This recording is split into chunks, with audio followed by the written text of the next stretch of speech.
Dear students, তো দেখো ভিএসও ম্যাথের যে মিক্সড প্র্যাকটিস ক্লাস আমরা স্টার্ট করেছিলাম, আবারও সেই মিক্সড প্র্যাকটিস ক্লাসের একটি ক্লাস নিয়ে চলে এসেছি। দেখো আজকের ক্লাসে আমরা বেশ কিছু প্রশ্ন আলোচনা করে নেবো, যে সমস্ত প্রশ্নগুলো তোমাদের ভিএসওর প্রিভিয়াস ইয়ারে এসেছে বা ওই টাইপের প্রশ্ন কিন্তু প্রিভিয়াস ইয়ারে এসেছে, সেই টাইপের প্রশ্নই আমরা আলোচনা করব।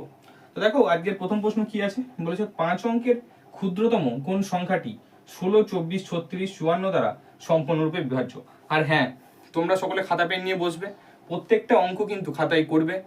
অ্যান্সার যদি এই যে টাইপগুলো আমি তোমাদের দেখাচ্ছি, এই টাইপগুলো কিন্তু আমি যখন চ্যাপ্টার ভিত্তিক করিয়ে এসেছি, টাইপগুলো মোটামুটি আমি করিয়ে দিয়েছি, ঠিক আছে? তো যারা মনে করছো যে টাইপগুলো পারবো, তারা প্রথমে ভিডিওটা পজ করবে, খাতায় অঙ্কটা করে অ্যান্সার বের করবে, তারপর আমার সাথে অ্যান্সারটা মিলিয়ে নেবে। আর হ্যাঁ, আমি এবং স্যার দুজনেই তোমাদের এক্সামের প্রিপারেশনকে যেন আরও স্ট্রং করা যায়, তার জন্য আমি, স্যার এবং আমাদের আর্টস উইথ এসেন্স চ্যানেলের পুরো টিম কাজ করছে যাতে তোমাদের এক্সামের প্রিপারেশনকে আরও মজবুত করা যায়। তো অবশ্যই তোমাদের এটা নৈতিক কর্তব্য যে ভিডিওটি তোমাদের যত ফ্রেন্ড সার্কেল বা হোয়াটসঅ্যাপ গ্রুপ আছে সেখানে শেয়ার করা, এবং অবশ্যই ভিডিওটি লাইক এবং কমেন্ট করে দেওয়া, কারণ এই সব কিছুই কিন্তু তোমাদের জন্য, এটা কিন্তু মাথায় রাখতে হবে। ওকে, তো দেখো এই অঙ্কটা আমরা কীভাবে করব। বলছে দেখো যে 5 অঙ্কের ক্ষুদ্রতম কোন সংখ্যাটি 16, 24, 36 ও 54 দ্বারা সম্পূর্ণরূপে বিভাজ্য।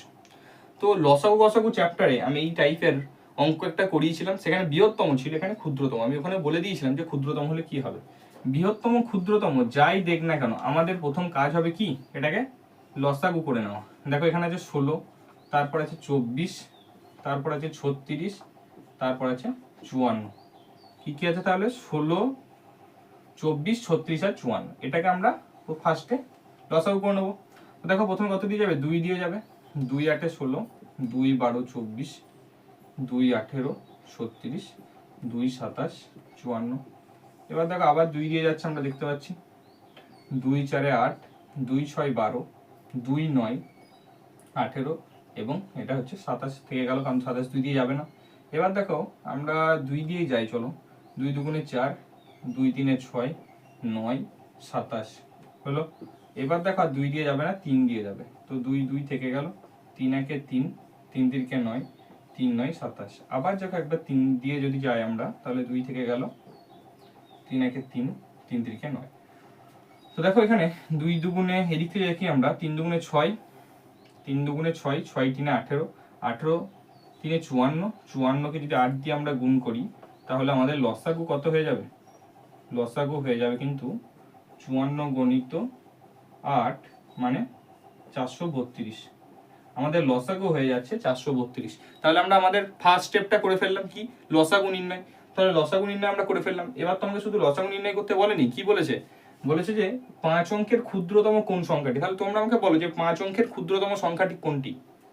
আমরা সকলেই জানি যে 5 অঙ্কের ক্ষুদ্রতম সংখ্যা হচ্ছে 1-এর পরে 4টে শূন্য, তাই তো, বলো, জানি তো এটা। তাহলে 1-এর পরে 4টে শূন্য, এই একে আমরা কত লসাগু বেরিয়েছে, 432, এটা দিয়ে ভাগ করে দেবো। ওকে, সিম্পলি লসাগু বের করার পর যদি আমাকে বলতো 6 অঙ্কের ক্ষুদ্রতম সংখ্যা, তাহলে 1-এর পরে 5টা শূন্য, তাহলে 6 অঙ্কের হয়ে যাচ্ছে, সেটাকে যেটা লসাগু বলেছে সেটা দিয়ে ভাগ করে দিতাম আমরা। ওকে, তাহলে চলো দেখি কত দিয়ে যাবে। আমরা দেখতে পাচ্ছি প্রথমে 100 দিয়ে যাচ্ছে না, তার মানে 2 দিয়ে যাবে। 2 দিয়ে যদি যাই, তাহলে দেখো কত হয়ে যাচ্ছে, 864 হয়ে যাবে। তো 2 দিয়ে গেলে, 2 দিয়ে গেলে হয়ে যাচ্ছে তোমার 864। 10 থেকে যদি 4 বাদ দিই 6 হয়ে যাবে, 10 থেকে 7 বাদ দিলে 3, 10, তার মানে 136 থাকছে, আর এদিকে আমাদের শূন্য আছে। এবার দেখো 3 দিয়ে কি যাবে, যদি আমরা 432কে 3 দিয়ে দিই, তো 3 দুগুণে 6, 3 3 9, 4 3 12, হ্যাঁ চলে যাবে। তাহলে দেখো 3 দিয়ে যাচ্ছি আমরা, তাই তো, প্রথমে 2 দিয়ে গেলে এবার 3 দিয়ে যাচ্ছি। 3 দিয়ে যদি যাই, তাহলে প্রথমে এখানে কি হয়ে যাচ্ছে, 3 দুগুণে 6, 3 3 9, 4 3 12। তাহলে এবার কত নেমে যাচ্ছে, দেখো এখানে 0 থেকে যদি 4 নেমে যাচ্ছে, 16 ধরে নিতে হবে, এটা 16 থেকে 10 বাদ দিলে 6 নেমে যাচ্ছে, আর কিছু হচ্ছে না। তার মানে আমাদের এখানে আমরা কি কি পেয়ে গেলাম, দেখো ভাজ্য, ভাজক, ভাগফল, ভাগশেষ প্রত্যেকটাই কিন্তু আমি পেয়ে গেলাম। এবার আমি তোমাদের এখান থেকে ক্ষুদ্রতম সংখ্যা বের করা এবং বৃহত্তম সংখ্যা বের করার একটা সূত্র আমি তোমাদের বলে দিয়েছিলাম। সেই সূত্রটা কার কার মনে আছে দেখি, তাদের অ্যান্সারটা। সূত্রটা জানলেই কিন্তু এরপরে এবার অঙ্কটা তোমাদের হয়ে যাবে, কিন্তু সূত্রটা না জানলে কিন্তু অঙ্কটা হবে না। তো সূত্রটা কি ছিল, অনেকে হয়তো এতক্ষণ করে দিয়েছো অঙ্কটা। তো সূত্রটা দেখো এখানে লিখছি আমি এই সাইডে। সূত্রটা কি ছিল আমাদের, যাদের মনে আছে বলো আমাকে। এখানেই লিখছি দেখো যে কি ছিল, ভাজ্য প্লাস কি ছিল, ভাজক মাইনাস ভাগশেষ। এটা আমাদের সূত্র ছিল ক্ষুদ্রতম বের করার ক্ষেত্রে। কিন্তু আমি বারবার বলছি, বৃহত্তমটা আমি আগে বলে দিয়েছি তোমাদের। তো দেখো এখানে ভাজ্য কি 1000 বসিয়ে দিলাম আমরা, প্লাস এখানে ভাজক মাইনাস ভাগশেষ অর্থাৎ 432 মাইনাস 64, তাই তো। তো 432 মাইনাস 64, তার মানে দিকে 32 চলে গেল, আর থাকে 32, তার মানে দিকে 70 চলে গেল, মানে হয়ে যাবে আমাদের 368। অর্থাৎ এটা কিন্তু 1000 আছে, 1000 নয়, সরি ভুল বললাম তোমাদের, 4টে শূন্য আছে না, হ্যাঁ 4টে শূন্য আছে। দেখো এবার ঠিক আছে, 4টে শূন্য, আর এটাকে 432 থেকে যদি 64 বাদ দিয়ে দিই, তোমাদের হয়ে যাচ্ছে 368। তো আমাদের এটা টোটালে কত বেরিয়ে চলে আসছে, দেখো এখানে করে দিচ্ছি আমি। তাহলে আমরা যদি এটা করি, ঠিক আছে, এটা যদি আমরা করি, তো দেখো এখানে চলে আসছে আমাদের, এটা এবার যোগ করে দেবো আমরা। তাহলে 10,000, এটা যে 10,000 আছে, 10,000 এর সঙ্গে আমরা 368 যোগ করে দিতে পারি, পারি তো। তো 10,000 এর সাথে আমরা 368 যোগ করে দিলে আমাদের অ্যান্সারটা বেরিয়ে যাবে, বোঝা গেছে। তো দেখো এটা আমরা যদি যোগ করে দিই, তাহলে আমাদের হয়ে যাচ্ছে 10,000 এর এইদিকে কটা ছিল, এখানে 5 অঙ্কের বলে দিয়েছে, অর্থাৎ 1368, অর্থাৎ এটাই আমাদের রাইট অ্যান্সার হয়ে যাচ্ছে। ঠিক আছে, 10,368, অর্থাৎ অপশন ডি আমাদের এখানে রাইট অ্যান্সার হয়ে যাচ্ছে, বোঝা যাচ্ছে। দেখো আবার বলে দিচ্ছি, পুরো অঙ্কটা আমি আবার সামারির মাধ্যমে বলে দিচ্ছি। দেখো আমাদের যখনই এরকম 5 অঙ্কের ক্ষুদ্রতম সংখ্যা, 5 অঙ্কের বৃহত্তম সংখ্যা, ঠিক আছে, এগুলো বের করতে দেবে, আমাদের যে সংখ্যাগুলো বলে দেবে সেগুলো আমরা বৃহত্তমই বলুক ক্ষুদ্রতমই বলুক আমরা লসাগু করে নেবো। লসাগু বেরিয়ে গেল। এবার আমাকে এখানে দেখতে হবে যে এখানে কি বলেছে, 5 অঙ্কের ক্ষুদ্রতম না বৃহত্তম, যত অঙ্কের বলবে। তা আমরা কি জানি, 5 অঙ্কের ক্ষুদ্রতম সংখ্যা, একের পরে 4টে শূন্য, অর্থাৎ 10,000। তাহলে 10,000কে আমরা কি করবো, 432 দিয়ে ভাগ করে নেবো, ব্যাস ভাগ কমপ্লিট হয়ে গেল। এবার একটা সিম্পলি সূত্র আছে ক্ষুদ্রতম সংখ্যা বের করার, সূত্রটা কিন্তু ভাজ্য প্লাস ভাজক মাইনাস ভাগশেষ। বৃহত্তম সূত্রটা আমি বলে এসেছি, এটা লসাগু চ্যাপ্টার ভিত্তিক ক্লাসে, সেখানে টাইপগুলো করে এসেছি, সেখানে সমস্ত সূত্রগুলো বলা আছে। তো যারা ওই ক্লাসটা দেখোনি, তোমরা কিন্তু দেখে নিতে পারো ওই ক্লাসটা আমাদের চ্যানেলে গিয়ে, দেখবে পরপর আমাদের শিডিউল হয়ে গেছে, ঠিক আছে। তো সেইভাবে সূত্রের মাধ্যমে ফেলে দিলাম যে ভাজ্য প্লাস ভাজক মাইনাস ভাগশেষ, তাহলে দেখো 10,368 আমাদের অ্যান্সার চলে এলো। বুঝতে পেরেছো? তো আশা করছি এটা বুঝতে পেরেছো। দেখো পরের অঙ্কটা কি আছে। নেক্সট দেখো তোমাদের 2 নম্বর প্রশ্ন কি আছে, বলেছে একটি নির্বাচনে দুজন প্রার্থীর মধ্যে বিজয়ী প্রার্থী মোট ভোটের 60% ভোট পেয়েছে, ঠিক আছে, 60% ভোট পেয়েছে, ওকে। এবার কি বলেছে, 60% ভোট, সরি পেয়েছে নয়, পেয়েই হবে, দেখো ভাষাটা একটু পাল্টিলাম আরেকবার। দেখো যে বলেছে একটি নির্বাচনে দুজন প্রার্থীর মধ্যে বিজয়ী প্রার্থী মোট ভোটে 60% ভোট পেয়ে 5,000 ভোটে জয়লাভ করেন। অর্থাৎ একটা ভোটারে ধরে নাও দুজন প্রতিদ্বন্দ্বী করছে, ঠিক আছে, একজন জয়ী হবে একজন বিজয়ী হবে, এটা তো সিম্পল জিনিস, বা সেটা ঠিক আছে, এরকমই হয় সিম্পলি। এবার কি বলেছে, বিজয়ী প্রার্থী যিনি আছেন তিনি মোট 60% ভোট পেয়েছেন। অর্থাৎ আমরা এখানে লিখে নিলাম যে যিনি বিজয়ী প্রার্থী আছেন বা জয়ী প্রার্থী যাই বলবে, বিজয়ী প্রার্থী ভোট পেয়েছে কত, 60%, 60%। তাহলে যিনি পরাজিত হয়েছেন, তাহলে সেই পরাজয়ী প্রার্থী কত পার্সেন্ট ভোট পাবে বলতো। আমরা কি জানি, টোটাল মানে শতকরা ক্ষেত্রে কি বলেছিলাম, 100 ধরে নেবো। তাহলে 100 এর মধ্যে এই যদি 60 পেয়ে যায় যে বিজয় হয়েছে বা বিজয়ী হয়েছে, যে জয়লাভ করেছে, তাহলে পরাজয় কত পেয়ে যাবে, 40% পেয়ে যাবে, তাই না। এটা আমরা বেরিয়ে গেল তো সিম্পল জিনিস, যে বিজয়ী প্রার্থী কত পার্সেন্ট ভোট পেয়েছে এবং যিনি পরাজয়ী প্রার্থী মানে যিনি জয়লাভ করতে পারেননি তিনি কত পার্সেন্ট ভোট পেয়েছে, আমরা পার্সেন্টেজটা বের করে নিলাম। এবার আমাকে কি বলেছে দেখো, যে বলেছে যে 5,000 ভোটে জয়লাভ করেছেন কে, বিজয়ী প্রার্থী 5,000 ভোটে জয়লাভ করেছে। অর্থাৎ এর মানে তিনি এটা বলতে চাননি যে তিনি 5,000 ভোট পেয়েছেন, সেটা কিন্তু বলেনি। 5,000 ভোট পেয়েছেন এবং 5,000 ভোটে জয়লাভ করেছেন, দুটোর মধ্যে কিন্তু হিউজ ডিফারেন্স। ঠিকভাবে অঙ্কটা আমি আগের ক্লাসেও বলেছি, অঙ্কের মধ্যেই কিন্তু ক্লু লুকিয়ে থাকে, সেই ক্লুটাকে খুঁজে বের করতে হবে। তো এটাই হচ্ছে আমাদের সেই ক্লুটা। বলেছে যে 5,000 ভোটে জয়লাভ করেছেন, অর্থাৎ বিজয়ী প্রার্থী যে ভোটটা পেয়েছেন, ঠিক আছে, বিজয়ী প্রার্থী তোমাদের যে ভোটটা পেয়েছেন সেটা হচ্ছে পরাজিত যে পরাজয়ী প্রার্থী আছে তার থেকে 5,000 বেশি, এটা মাথায় রাখবে। যিনি বিজয়ী প্রার্থী তিনি যা ভোট পেয়েছেন এবং পরাজয়ী প্রার্থী যে ভোট পেয়েছেন তাদের মধ্যে ডিফারেন্স হচ্ছে কত, 5,000, ওকে, জিনিসটা বোঝা যাচ্ছে। তাহলে এদের মধ্যে ডিফারেন্স তো এদের মধ্যে যেটা ডিফারেন্স সেটা মানেই তো 5000। তাহলে এটার মধ্যে ডিফারেন্স কত? যদি আমরা 60% আর 40% মধ্যে ডিফারেন্স করি তাহলে এদের মধ্যে ডিফারেন্স হয়ে যাবে 20%, তাই তো? তাহলে আমরা তো লিখতেই পারি যে 20% মানেই হচ্ছে 5000, লিখতে পারি তো? তাহলে 20% মানে যদি 5000 হয়, 1% মানে কত হবে বলো? 20% মানে যদি কত বলেছে 5000 হয়ে যায়, তাহলে 1% মানে কত হয়ে যাবে? 250, তাই তো? তাহলে মোট ভোটারের সংখ্যা কত? তাহলে মোট ভোটার আমরা কত জানি? পার্সেন্টেজে মোট মানে শতকরাতে ক্ষেত্রে মোট মানে 100। তাহলে মোট ভোটার 1 মানে যদি 250 হয়, তাহলে মোট মানে কত হয়ে যাবে? এরপরে 250 ছিল, এবার এর সাথে 100 গুণ মানে কি হবে? এরপরে দুটো শূন্য হয়ে যাবে, তাই তো? তাহলে এটা আমাদের রাইট অ্যান্সার হয়ে গেল যে মোট ভোটার কত। দেখো ঠিক করলাম, সব ঠিকঠাক। ঠিক আছে, তাহলে আরেকবার বলে দিচ্ছি। দেখো কি বলেছে আমাকে, যে একজন বিজয়ী প্রার্থী আছে, একজন জয়ী প্রার্থী আছে ভোটে। এবার বিজয়ী প্রার্থী আমাকে ভোটের পার্সেন্টেজটা বলে দিয়েছে যে 60% ভোট পেয়েছে। তাহলে আমরা সেখান থেকে যিনি পরাজয়ী প্রার্থী আছেন তার ভোটটা বের করে নিতে পারি। তো আমরা সেখান থেকে পরাজয়ী প্রার্থীর ভোটটা বের করে নিলাম। এবার আমাকে কি বলেছে, যে যিনি বিজয়ী প্রার্থী আছে তিনি যে ভোট পেয়েছেন সেটা হচ্ছে পরাজয়ী প্রার্থীর থেকে 5000 বেশি। অর্থাৎ বিজয়ী প্রার্থী এবং পরাজয়ী প্রার্থীর মধ্যে ভোটের ডিফারেন্স হচ্ছে 5000। ওকে, তাহলে পার্সেন্টেজের ডিফারেন্স আমরা যদি বের করে নিই, সেটা মানেই তো আমার কি 5000। তাহলে এদের দুজনের মধ্যে ডিফারেন্স কত?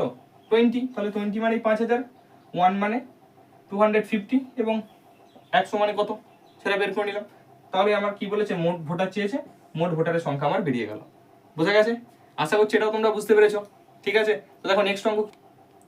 নেক্সট দেখো 3 নম্বর প্রশ্ন কি আছে। দেখো আবার একটি শর্ট করার চ্যাপ্টার থেকে অঙ্ক নিয়ে এসেছি। এই ধরনের অঙ্কগুলোও কিন্তু তোমাদের প্রিভিয়াস ইয়ার এসেছে। ঠিক আছে, তো দেখো এখানে কি বলেছে, 1.14 কে যদি 1.9 এর শতকরাই প্রকাশ করা হয় তাহলে সেটা কত হবে? অর্থাৎ 1.14 কে যদি 1.9 এর পার্সেন্টেজ হিসেবে দেখা হয় তাহলে সেটা কত পার্সেন্টেজ হবে? তো এই ধরনের ম্যাথগুলো আমরা কি করে করব? দেখো আমরা কি জানি যে শতকরা মানেই কত? 100। তো শতকরা মানে 100। তাহলে একের শতকরা কত পার্সেন্ট, অর্থাৎ 1.4 কে 1.9 এর শতকরা হিসেবে প্রকাশ করব। আমি তোমাদেরকে একটা জিনিস কিন্তু বলে দিয়েছিলাম, কার মাথায় আছে জানি না, কিন্তু সেই জিনিসটা কি বলতো, যে যার পরে এর থাকবে না সেটা নিচে হবে, বলে দিয়েছিলাম তো। তাহলে দেখো কার পরে এর আছে আমাকে বলো তো। এর আছে কার পরে? 1.9 এর পরে। তো 1.9 এর পরে এর আছে। আমি আগের ক্লাসেও কিন্তু এটা বলেছি যে যার পরে এর থাকবে সেটা কিন্তু নিচেতে হবে, অর্থাৎ হরে হবে। তাহলে আমরা এখানে লিখে নিতেই পারি যে দেখো 1.14 বাই নিচেতে কি হয়ে যাবে, 1.9 হয়ে যাবে, তাই তো? ইন্টু শতকরা বলেছে, তার মানে 100। ওকে, তাহলে দেখো এখানে এক ঘর পর দশমিক আছে, অর্থাৎ দশমিক পর একটা সংখ্যা আছে, এখানে দশমিক পর দুটো সংখ্যা আছে। যদি এখানেও একটা সংখ্যা থাকতো দশমিকের পর, এখানেও একটা সংখ্যা থাকতো, তাহলে আমাকে আর শূন্য দরকার হতো না, এই দশমিক এমনি উঠে যেত। কিন্তু এখানে দুটো সংখ্যা আছে এবং এখানে দশমিক পর একটা সংখ্যা আছে। তো আমি যদি এই দশমিকটা তুলতে যাই, তাহলে এই দশমিকটা তুলতে গেলে আমাকে এখানে দুটো শূন্য বসাতে হবে, এবং সরি দুটো নয়, একটা শূন্য বসাতে হবে, কারণ দশমিক পর একটা সংখ্যা আছে। এবং এই দশমিকটা যদি আমি তুলতে যাই তাহলে আমাকে এখানে দুটো শূন্য বসাতে হবে, তাই তো? বোঝা গেছে? তাহলে এবার দেখো বোঝা গেল, দশমিক তুলে দিলাম। এবার আমরা সিম্পলি ক্যালকুলেশন করব, 0 0 0 0 কেটে দিলাম, হয়ে গেল। এবার 19 6 114 আর তারপর একটা শূন্য, অর্থাৎ আমাদের এখানে অ্যান্সার কত হয়ে গেল? এখানে অ্যান্সার হয়ে গেল আমাদের হচ্ছে 60%। বলো কে বুঝতে পারোনি আবার বলো আমাকে। দেখো লেখাটা হয়তো একটু কালিটা একটু ডিস্টার্ব করছে, তার জন্য একটু আবছা হলো। দেখো আমি আরেকবার বলে দিচ্ছি যে 1.4 কে 1.9 এর যদি শতকরা হিসেবে প্রকাশ করা হয় তাহলে কত হবে? অর্থাৎ একটা সংখ্যাকে অন্য একটা সংখ্যার পার্সেন্টেজে বের করতে বলেছে আমাকে। তাহলে আমি তোমাদের আগের ক্লাসে বলেছিলাম যার পরে এর থাকবে, এর বা ইংলিশে যদি করো তাহলে অফ থাকবে না যার আগে, তাহলে সেইগুলো কিন্তু কি হবে, নিচেতে বসবে, অর্থাৎ হরে বসবে। তাহলে আমরা সেই মতো সেটা হরে বসালাম। এবার সিম্পল দশমিক তুলে দিলাম, দিয়ে ইন্টু 100 শতকরা যেহেতু বলেছে কাটাকাটি করে দিলাম, সিম্পল আমাদের অ্যান্সার চলে এলো। এর থেকে তো সহজ অঙ্ক কিছু হতে পারে না, তাই না? তো আশা করছি বুঝতে পেরেছো তোমরা। এটা 60% আমাদের এখানে রাইট অ্যান্সার হয়ে যাচ্ছে। ঠিক আছে, নেক্সট অঙ্ক দেখো। নেক্সট দেখো আজকে 4 নম্বর প্রশ্ন কি আছে, বলছে আজ রবিবার হলে 61 দিন পর কি বার হবে? হ্যাঁ, যারা এনএমএমএস এক্সাম দিয়েছো তারা হয়তো অনেকে ভাবছো স্যার এটা তো রিজনিং এর তোমাদের ম্যাথের প্রশ্ন, তাই তো? ম্যাথের প্রশ্ন, তাহলে স্যার ম্যাথের প্রশ্ন এখানে অঙ্কে কি করছে? কিন্তু নয়, দেখো এই ধরনের প্রশ্নগুলোও কিন্তু তোমাদের ভিএসও এক্সামের প্রিভিয়াস ইয়ার এসেছে, ঠিক আছে? যারা আমার কাছে এনএমএস এর ম্যাথের ক্লাস করেছো তারা জানো এই ধরনের যে কোশ্চেনগুলো এগুলো আমরা 1 মিনিটের মধ্যে সলভ করে দিতে পারি, ঠিক আছে? তাও বেশি বলে ফেলবে, 1 মিনিটও লাগে না, ওকে? কিন্তু যারা জানো না তারা কিভাবে করবে, যে কি প্রসেসে অঙ্কটা হয়? দেখো আমি একদম A to Z step by step বুঝিয়ে দিচ্ছি, ভালোভাবে বুঝে নেবে, ঠিক আছে? এই ক্যালেন্ডার চ্যাপ্টারটা কিন্তু শুধুমাত্র ম্যাথের মধ্যে, তোমাদের অঙ্কের মধ্যেও আছে, ঠিক আছে? ক্যালেন্ডার চ্যাপ্টার এবং ক্লক চ্যাপ্টার থেকেও দু একটা প্রশ্ন তোমাদের ভিএসও এক্সামের প্রিভিয়াস ইয়ারে এসেছে। তো দেখো এই ধরনের ক্যালেন্ডারের যে অঙ্কগুলো আছে এইগুলো আমরা কিভাবে করব? আচ্ছা তোমরা আমাকে একটা অ্যান্সার দাও তো, যে 1 উইকে কতগুলো ডেজ থাকে? ঠিক আছে, 1 উইকে 7 ডেজ থাকে। তো দেখো 1 উইকে যদি 7 ডেজ থাকে, ধরে নাও আজকে মাসের 1 তারিখ সোমবার, তাহলে এবার তাড়াতাড়ি আমাকে অ্যান্সার করো তো, যে পরের সোমবার কত তারিখে আসবে? এবার তোমরা কি করবে, আঙুল গুনতে বসবে? না, দরকার নেই আঙুল গোনার। সবসময় মাথায় রাখবে, আজ যদি সোমবার হয় 1 তারিখ, তাহলে তার সাথে কত দিনে সপ্তাহ হয়? 7 দিনে। তাহলে 7 দিন পর আবার একটি সোমবার হবে, তাহলে কি করবে, একের সাথে 7 যোগ করে দেবে। দেখো আমি বলছি জিনিসটা কি বললাম, যে আজকে ধরে নাও একটা মাসের 1 তারিখ মানডে, ঠিক আছে? তাহলে নেক্সট মানডে কবে হবে বলো তো? নেক্সট মানডে তোমার কত তারিখে হবে? দেখো 1 উইক মানে 7 ডেজ বলে দিলাম আমি। তাহলে একটা উইকের যদি মানডে যদি 1 তারিখ হয়, ঠিক আছে, তাহলে আবার কতদিন পর নেক্সট মানডে আসবে? দেখো 7 দিনে 1 সপ্তাহ, তো সিম্পল কত, এটা 1 ছিল, তার সাথে 7 যোগ করে দেবে, কত হয়ে যাবে? 8। অর্থাৎ 8 তারিখে আবার নেক্সট মানডে আসবে। শুধু এটা মানডে নয়, যে কোনো ডেট বলে দেখ, যে কোনো ডেট বলে দেখ, যদি এইভাবেও তোমাদের আসে যে একটি মাসের 2 তারিখ মঙ্গলবার ছিল, তাহলে 25 তারিখ কি বার হবে? এই ধরনের অঙ্কগুলো কিন্তু আসতে পারে, তখন তোমরা ওই 7 ডিফারেন্স করে করে কিন্তু যেতে পারো। বোঝা গেছে? তো এবার আসল যে অঙ্কটা আমাদের বলে দিয়েছে বা যে প্রশ্নটা বলে দিয়েছে, এই প্রশ্নগুলো কিভাবে সলভ করবো দেখো, ঠিক আছে? এটা না বললে তোমরা এইটা সলভ করতে পারতে না, তার জন্য বেসটা ক্লিয়ার করে দিলাম যে কিভাবে কি হয়। তাহলে এই ধরনের অঙ্কগুলো না আমরা দেখা মাত্রই সলভ করে দিতে পারি। কিভাবে দেখো দেখাচ্ছি। 61 আছে, তো 7 দিয়ে বসিয়ে দিলাম, 7 8 56, অর্থাৎ কত হয়ে গেল বলো তো? এখানে 11 থেকে 5, তার মানে রবিবার আছে আমাদের ডেট, কিন্তু ভাগশেষ কত বেরিয়েছে? 5 দিন। অর্থাৎ রবির সাথে 5 দিন অ্যাড করে দাও। অর্থাৎ রবির পরে যদি আমরা দেখো বাচ্চাদের মধ্যে দেখাচ্ছে আঙুলগুলো, মানে রবির পরে সোম মঙ্গল বুধ বৃহস্পতি শুক্র, অর্থাৎ 61 দিন পর কি বার আসবে? শুক্রবার। স্যার কিভাবে করলেন? দেখো আমি তোমাদের আগেই বলে এলাম যে 1 উইক মানে 7 ডেজ, তাহলে 7 ডেজ আফটার ধরো এই রবিবারটা ছিল 1 তারিখ, তাহলে আবার রবিবার কত তারিখ আসবে? 8 তারিখ। তারপর আবার রবিবার কত তারিখ আসবে? 15 তারিখ। তারপরে আবার আসবে 22 তারিখ। এইভাবে 7 দিন 7 দিন গ্যাপ নিতে নিতে যাচ্ছে। তো তো আমরা বারবার গ্যাপ না নিয়ে একবারে সেটা যদি 7 দিয়ে ভাগ করে দিই, তাহলে আমার একটা ভাগফল চলে আসছে, তো অর্থাৎ 56তম দিনে কিন্তু আবার নেক্সট তোমার যেটা রবিবার আছে সেটা পড়েছিল। 8 মানে কিন্তু এখানে 56, কারণ 8 আর 7, তার মানে 56তম দিনে তোমাদের যেটা রবিবার, 56তম দিনে কিন্তু রবিবার পড়েছিল, কিন্তু 56তম দিন তোমাকে দেয়নি, দিয়েছে কত? 61তম দিন। তাহলে ভাগশেষ কত আছে? 5। অর্থাৎ আমাকে যদি বলতো যে 61তম দিনের মধ্যে কতগুলি রবিবার পড়বে, তাহলে আমরা কি অ্যান্সার করে দিতাম? 8টি রবিবার পড়বে। ওকে, কিন্তু আমাকে তো 8টি কটি রবিবার পড়বে জানতে চাইনি, আমাকে জানতে চেয়েছে যে 61 দিন পর কি বার হবে। তাহলে 61 দিন পর আমরা তার জন্য ভাগ করে দিলাম, 7কে 8 দিয়ে 56। এবার সবসময় এখানে আমাদের কাজ হয়ে যাবে এই ধরনের অঙ্কের ক্ষেত্রে ভাগশেষ, আমাদের ভাগফল কোনো কাজে দেবে না, ঠিক আছে? ভাগশেষ কি আছে সেটাই আমরা সবসময় খেয়াল করব। ভাগশেষ আছে 5, অর্থাৎ যে ডেট বলেছে তারপরে 5 দিন কাউন্ট করো না, অর্থাৎ রবিবার বলেছে 5 দিন কাউন্ট করো, সোম মঙ্গল বুধ বৃহস্পতি শুক্র, অর্থাৎ 61 দিন পর কি বার আসবে? শুক্রবার। স্যার কিভাবে করলেন? দেখো আমি তোমাদের আগেই বলে এলাম যে 1 উইক মানে 7 ডেজ, তাহলে 7 ডেজ আফটার ধরো এই রবিবারটা ছিল 1 তারিখ, তাহলে আবার রবিবার কত তারিখ আসবে? 8 তারিখ। তারপর আবার রবিবার কত তারিখ আসবে? 15 তারিখ। তারপরে আবার আসবে 22 তারিখ। এইভাবে 7 দিন 7 দিন গ্যাপ নিতে নিতে যাচ্ছে। তো তো আমরা বারবার গ্যাপ না নিয়ে একবারে সেটা যদি 7 দিয়ে ভাগ করে দিই, তাহলে আমার একটা ভাগফল চলে আসছে, তো অর্থাৎ 56তম দিনে কিন্তু আবার নেক্সট তোমার যেটা রবিবার আছে সেটা পড়েছিল। 8 মানে কিন্তু এখানে 56, কারণ 8 আর 7, তার মানে 56তম দিনে তোমাদের যেটা রবিবার, 56তম দিনে কিন্তু রবিবার পড়েছিল, কিন্তু 56তম দিন তোমাকে দেয়নি, দিয়েছে কত? 61তম দিন। তাহলে ভাগশেষ কত আছে 5, অর্থাৎ আমাকে যদি বলতো যে 61তম দিনের মধ্যে কতগুলি রবিবার পড়বে, তাহলে আমরা কি অ্যান্সার করে দিতাম 8টি রবিবার পড়বে। ওকে, কিন্তু আমাকে তো 8টি কটি রবিবার পড়বে জানতে চাইনি, আমাকে জানতে চেয়েছে যে 61 দিন পর কি বার হবে। তাহলে 61 দিন পর আমরা তার জন্য ভাগ করে দিলাম 7কে 8 দিয়ে 56। এবার সবসময় এখানে আমাদের কাজ হয়ে যাবে এই ধরনের অঙ্কের ক্ষেত্রে ভাগশেষ, আমাদের ভাগফল কোনো কাজে দেবে না। ঠিক আছে, ভাগশেষ কি আছে সেটাই আমরা সবসময় খেয়াল করব। ভাগশেষ আছে 5, অর্থাৎ যে ডেট বলেছে তারপরে 5 দিন কাউন্ট করো না, অর্থাৎ রবিবার বলেছে 5 দিন কাউন্ট করো, সোম, মঙ্গল, বুধ, বৃহস্পতি, শুক্র। হয়ে গেল? হয়ে গেল তো?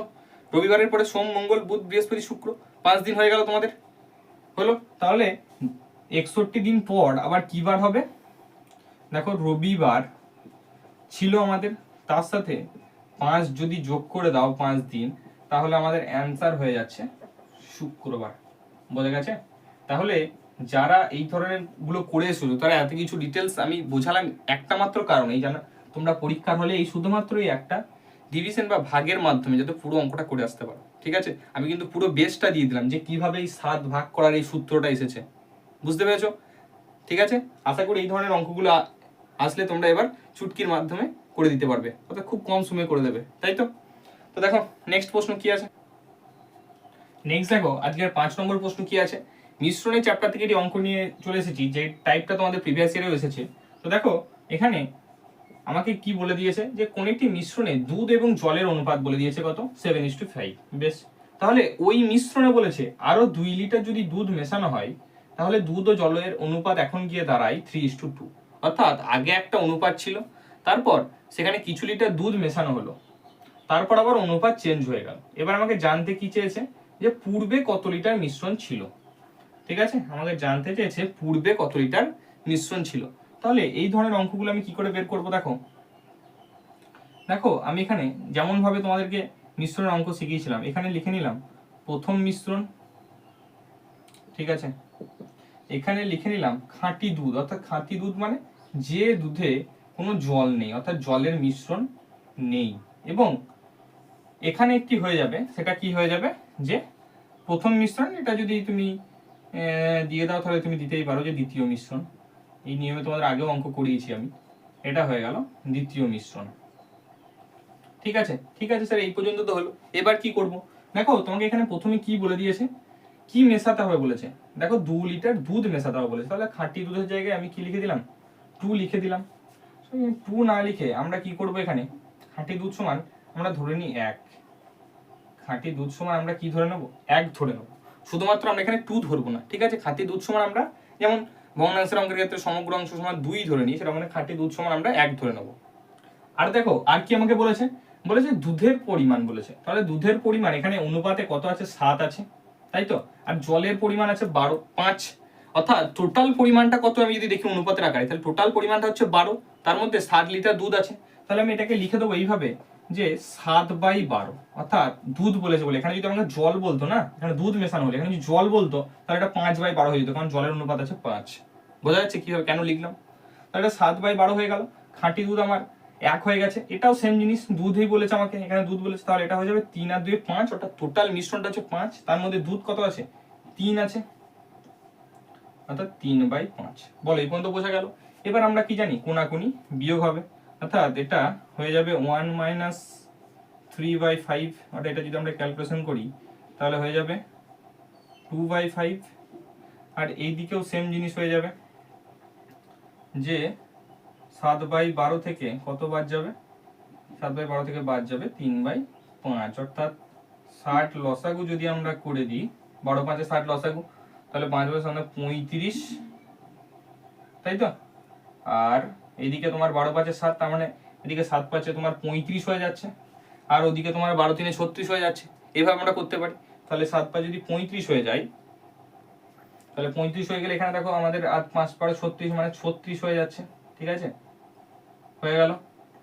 তাহলে এটা কত হয়ে যাবে, আমরা মাইনাসটা মিশ্রণের ক্ষেত্রে ধরি না, তাহলে আমরা হয়ে গেল এটা 1/60, তাহলে এটা 1/60 হয়ে গেল, এটা 2:5 হয়ে গেল। আমাদের এখন কিন্তু অনুপাতটা বেরিয়ে গেল, যে এর আর ওর অনুপাতটা যেটা সেটা বেরিয়ে গেল। এবার কি করব আমরা, যে পূর্বে কত লিটার মিশ্রণ ছিল এখন আমাদেরকে সেটা বের করতে হবে। আমরা প্রথম মিশ্রণের সাথে দ্বিতীয় মিশ্রণ বিয়োগ করলাম, এবং খাঁটি দুধের সাথে দ্বিতীয় মিশ্রণ বিয়োগ করলে কিন্তু আমাদের একটা অনুপাত হলো। এবার এটা নিয়ে আমার কাজ কি, দেখো এটাকে আমি যদি আবার পূর্ণ সংখ্যায় নিয়ে আসি, এটা তো এইভাবে অনুপাতে আছে, 2:5 আছে আর 1/60 আছে। তাহলে এটাকে যদি আমাকে পূর্ণ সংখ্যায় নিয়ে আসতে হয় তাহলে কি করতে হয় জানো তো? অনুপাতের অঙ্ক তোমাদের করাইনি আমি, অনুপাতের অঙ্ক করালে বুঝতে পারতে। দেখো এখানে একটু বলে দিচ্ছি যে নিচেতে যেগুলো আছে না, এখানে কত আছে, 6টি এখানে ভালো করে লিখে দিই একটু, তোমরা হয়তো বুঝতে পারছো না। এখানে আমার আছে 5, এখানে আছে 60। তাহলে এই 5 আর 60 যেগুলো হরে আছে না, তাদের আমি লসাগু করবো। তাহলে 5 এবং 60 লসাগু করলে কত হবে? 60 হয়ে যাবে। এবার 60 হয়ে যাওয়ার পর এইগুলোকে কি করতে হয় জানো তো? এইভাবে গুণ করে দিতে হয়, যেটা লসাগু হলো। যদি আমরা এটাকে এইভাবে গুণ করে দিই তাহলে এখানে 5 12 60 60, অর্থাৎ আমার এখানে চলে এলো কি, এখানে 24 আর এখানে 1, অর্থাৎ আমার চলে এলো 24 এবং 1। এই 1 মানেই কি? 1 মানেই তো এই 2, কারণ 1 মানে আমরা কি ধরেছিলাম? খাঁটি দুধ ধরেছিলাম। তো তাহলে সেই খাঁটি দুধই তো কত বেরিয়েছে? 1 বেরোলো। তাহলে সেই খাঁটি দুধ মানেই যদি আমার 2 হয়, তার মানে এখানে 1 আছে, তো তার মানে এই 1 মানে যদি আমার 2 হয়, তাহলে আমাকে পূর্বে কত লিটার মিশ্রণ ছিল? আমার অনুপাতে মিশ্রণ কত বেরিয়েছে? 24। তাহলে 24 মানে কত হয়ে যাবে? 48। বলো বোঝা গেছে? তাহলে 24 মানে হয়ে যাবে 48। বুঝতে পেরেছো? আবার বলে দিচ্ছি, দেখো এখানে আমাদের দুটো মিশ্রণ ছিল, প্রথম মিশ্রণ এবং দ্বিতীয় মিশ্রণ। তো দেখো প্রথম মিশ্রণে আমাদের অনুপাত ছিল 7:5। এবার দুধ যেহেতু বলেছে সেটাকে উপরে রাখলাম এবং টোটালটাকে করে, যেটা আনুপাতিক ভাগার করবো আমরা, সেটা 7/12 হয়ে গেল। আর এখানে খাঁটি দুধ আমরা সমগ্র অংশ সমান 1 ধরে নিলাম, এবং দ্বিতীয় মিশ্রণটা আছে। এবার কোনাকুনি বিয়োগ করে যেমন হয় সেটাকে আমরা কি করলাম, যে এখানে বিয়োগ করে নিলাম। বিয়োগ করার পর এটাকে এবার ভগ্নাংশে ছিল অনুপাতে, সেই ভগ্নাংশ থেকে পূর্ণ সংখ্যায় নিয়ে এলাম। পূর্ণ সংখ্যা নিয়ে আসার পর আমাকে এখানে দেখো 1 বেরিয়েছে। তাহলে খাঁটি দুধ আমার 1 ছিল, সেই 1 মানেই তো কত? 2। তাহলে 1 মানে যদি 2 হয়, 24 মানে 48, অর্থাৎ এখানে 48 কি হয়ে যাবে? আমাদের রাইট অ্যান্সার হয়ে যাচ্ছে। তো হয়ে যাচ্ছে খাঁটি দুধের পরিমাণ, অর্থাৎ এই 2 লিটার মিশ্রণ যোগ করার পূর্বে কত লিটার মিশ্রণ ছিল আমাদের? 2 লিটার যোগ করার পূর্বে আমাদের 48 লিটার মিশ্রণ ছিল। এবং এখানে যদি আরেকটা অ্যান্সার জানতে চাই যে 2 লিটার মিশ্রণ যোগ করার পর আমাদের কত মিশ্রণ হয়েছে, তাহলে 48 আর 2 টোটাল হয়ে যাবে আমাদের কত? 50। যদি জানতে চাই যে তারপরে কত লিটার মিশ্রণ হয়েছিল, বোঝা গেল? যেমন যেটা আনসার চাইবে সেটা তোমরা অ্যান্সার দেবে। আমি সব ধরনের জিনিসটা তোমাদের শিখিয়ে রাখলাম, বোঝা গেছে? যাতে এক্সামে তোমাদের কোনো অসুবিধা না হয়, যাই অঙ্ক দেবে সেটাই যেন তোমরা আরামসে করে আসতে পারো। এমনভাবে অঙ্ক প্র্যাকটিস করতে হবে, আর এমনভাবে আমি তোমাদের এবং স্যার দুজনে মিলে করানোর চেষ্টা করছি। পুরো আর্টস উইথ এসএন স্যার চ্যানেলের টিম, আমি এবং স্যার দুজনে মিলে এবং পুরো টিম মিলিয়ে তোমাদের জন্য পরিশ্রম করছি।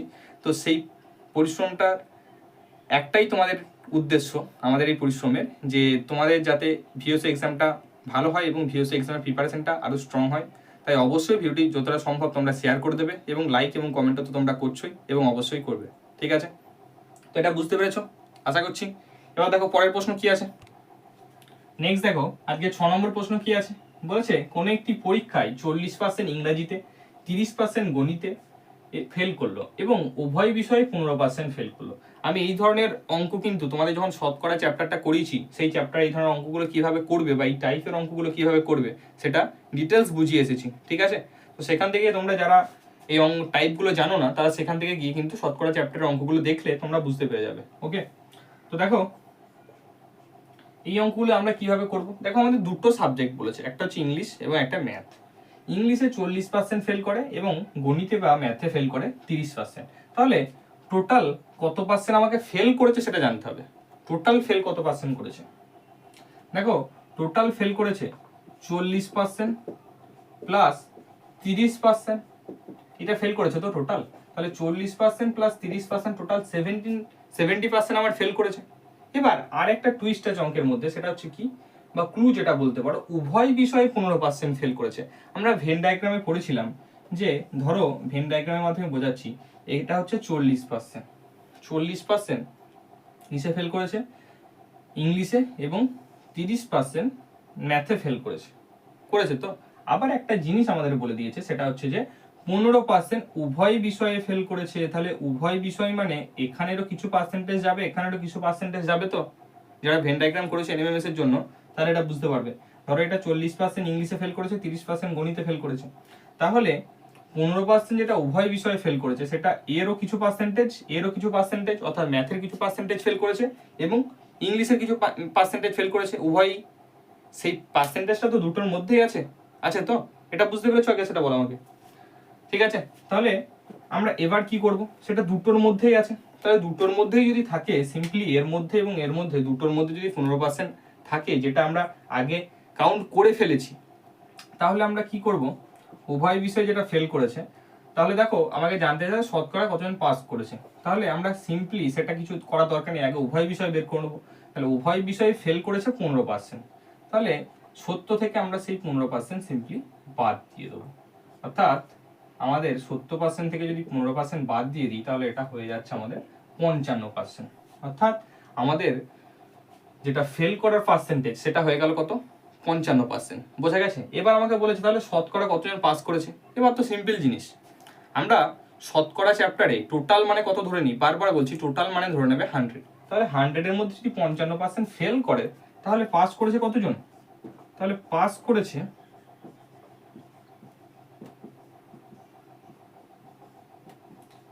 100 -